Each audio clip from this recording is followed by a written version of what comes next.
Hello folks, I'm Darryl Kirby. We're on the Chattahoochee River with trout guide Chris Scalley. He's going to try to teach me how to throw this fly rod and catch a few trout, and more importantly teach us a little bit about this important river. Sure enough, we've got a pretty good caddis hatch that's been occurring over the spring, and hopefully we'll get into a hatch, but it's not every day that you can get into a bunch of rising fish, but we're going to do our best. Right now there's not much activity on the surface, so we're going to go under the surface and fish some nymphs, maybe catch some nice fish.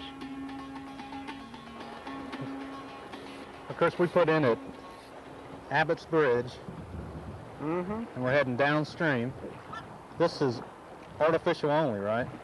That's right. For about a 15-mile stretch from Highway 20 down to 141, or Medlock Bridge. What kind of fly rods are we using? Is there a certain weight and reel that is conducive to this river? Sure.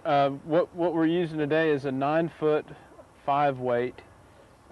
You could go up or down from a 5 line. You could use a 6 or even a 4-weight. It's real popular with a lot of folks that like to feel, you know, kind of an ultralight 9-footer.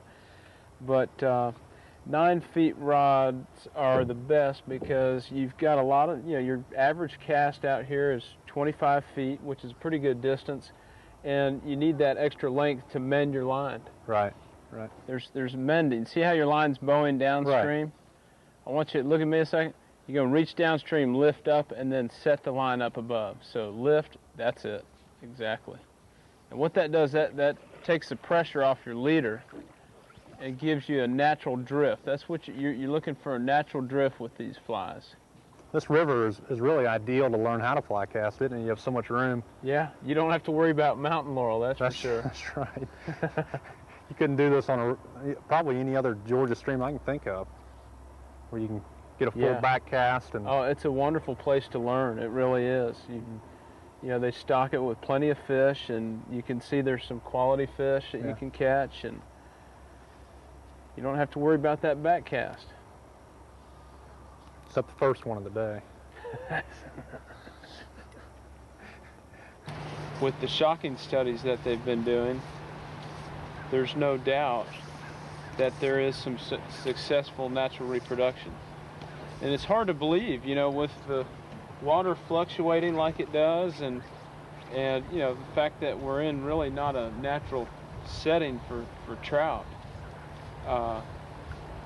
they are able to reproduce. And we do catch those fish just about every trip. There he is. Just about every trip, we'll get into a fish that's really vibrant, full fins, and hard fighting, and very colorful. This looks like a stalker rainbow, what we call a snip, a standard 9-inch trout. A dumpling? Cookie cutter. which is a lot of fun too. How long do you think? What I generally will do, releasing the fish, I'll just go ahead and, if I'm going to release, you might as well make sure they're going to be here for the next guy, and so don't touch the fish. We hardly ever use a net in the boat. Just use the forceps? Yeah, we just reach down and grab hold of the fly and release the fish just as easy as. Cause, you know, trout are more fragile than a lot of warm water species fish. And, you know, you hear about how, you know, they've got to have clean, cold water and everything else, and they're also pretty fragile to the touch. They've done some studies on that, on mortality with catch and release, and it's drastically different with trout compared to, say, bass.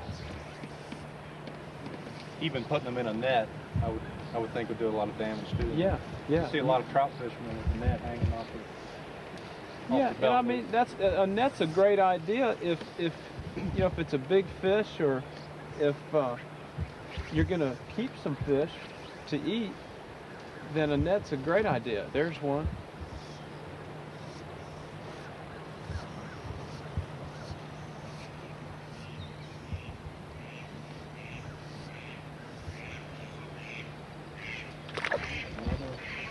Well, this is a brown trout.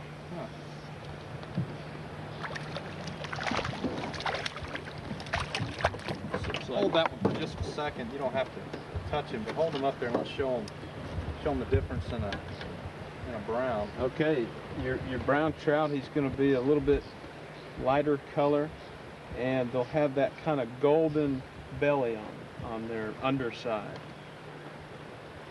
This is a stock fish. You can see here he's real healthy though. He's been eating really well, but his fins are a little bit rough.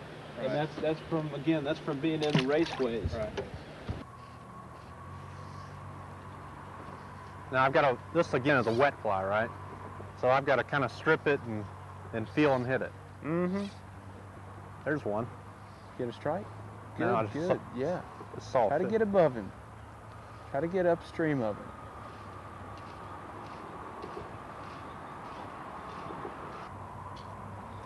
There he is.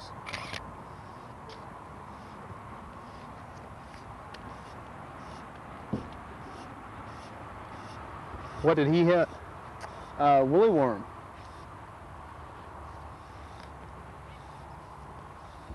And this is a much wilder fish than those other ones we've been catching. You can just tell by the way he fights. Huh? Yeah, they bulldog you. They try to pull you out of the boat, and you can just see that the fish is in much better shape. He's got better color, and that's a good sign of a healthy river. You know, the river, the fish are able to survive. How long do you think that fish has been in the river? He's probably stocked last fall.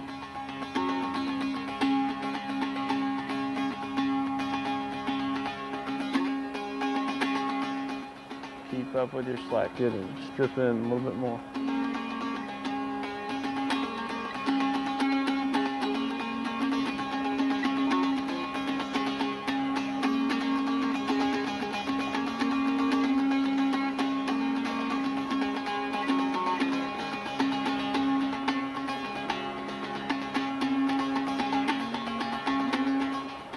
Yes, sir. Yes, sir.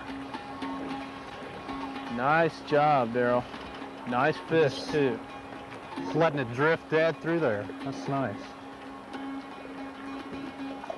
It feels good in that current. Yeah, no, don't grab the line. Grab, just let him play the current. Let's get down in this eddy where you can land it. That's a pretty fish. Caught him right in the fast water. Right in the productive water. Well, I think, Chris, we're going to have to get him in and head home. We're about out of daylight here. Sounds good. That's a great way to finish the day, good way man. That's nice fish. Good looking rainbow. You have those forceps?